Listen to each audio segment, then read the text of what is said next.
O câncer de próstata é uma doença, das doenças oncológicas, dos cânceres, ele é o que mais acomete a população masculina e é responsável hoje por uma grande quantidade de mortes relacionadas ao câncer. Câncer de próstata é uma doença de origem genética, ela não tem causas que sejam manipuláveis, causas que sejam corrigíveis, de modo que aquelas pessoas que nasceram com predisposição a desenvolver a doença, elas vão acabar adquirindo a doença ao longo da vida. E quando a gente se depara com um problema que a gente não consegue prevenir, o que sobra pra gente e a melhor conduta que a gente tem a tomar é buscar a doença, fazer busca ativa de casos novos e encontrar doenças em fase inicial. Quando a gente encontra câncer de próstata numa fase precoce, numa fase inicial, a gente consegue promover tratamentos que alcançam a cura em até 90% dos pacientes, ou mais dos casos.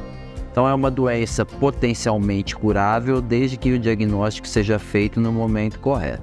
Os pacientes que têm que começar o rastreio, a busca ativa, o segmento do câncer de próstata, são aqueles pacientes com histórico familiar a partir dos 45 anos de idade, e pacientes que não têm histórico na família a partir dos 50 anos de idade. O exame de rastreio do câncer de próstata, ele consiste em 2 etapas. Uma delas que é um exame de laboratório, que é o exame do PSA, um exame de sangue, e o exame físico, que é o exame que todos os homens têm medo, que é com relação ao exame do toque retal, para poder fazer o exame digital da próstata. É muito comum a pergunta se o exame de sangue estando normal exclui a necessidade de fazer o exame do toque, e a resposta é que não exclui. São exames que eles não são excludentes, eles são complementares.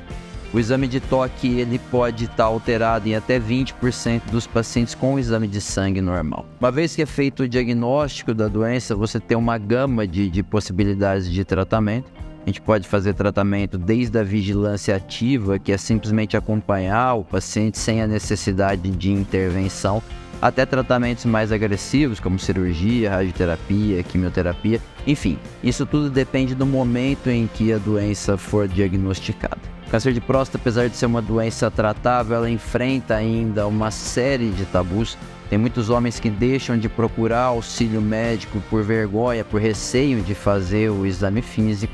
E essa demora em fazer o diagnóstico, isso pode acabar custando a vida de uma série de pessoas que simplesmente não fizeram o diagnóstico no momento correto. Se você tem mais de 45 anos, procure o consultório do urologista, a fim de fazer os exames preventivos, os exames periódicos e evitar as possíveis complicações que podem vir decorrentes do diagnóstico de um câncer de próstata.